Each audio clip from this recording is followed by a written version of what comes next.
আসসালামু আলাইকুম।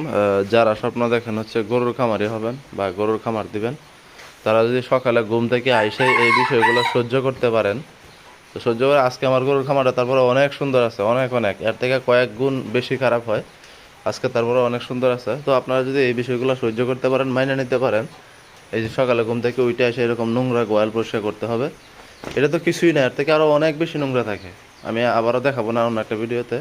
এই বিষয়গুলো যদি আপনারা মাইনে নিতে পারেন, গ্রহণ করতে পারেন, তাহলে আপনি কিছু একটা করতে পারবেন জীবনে। আর যদি মেনে নিতে না পারেন, গ্রহণ করতে না পারেন, তাহলে আপনার খামার জগতে আইসেন না। কারণ খামার খামার জগৎটা আপনি আপনি দেখছেন যে আমি গরু পালতেছি, সুন্দর দেখা যায়, আর দেখলেই হবে না, এখানে অনেক ভয়ঙ্কর কিছু আছে। হ্যাঁ, তো এই যে এখন গোবরগুলা পরিষ্কার করার সময় হচ্ছে নাক মুখ বাইরে একদম ফাটাই ফেলবে আপনার গরুর লেজ দিয়া, নাকে মুখে গোবর আসবে, শরীরে গোবর আসবে।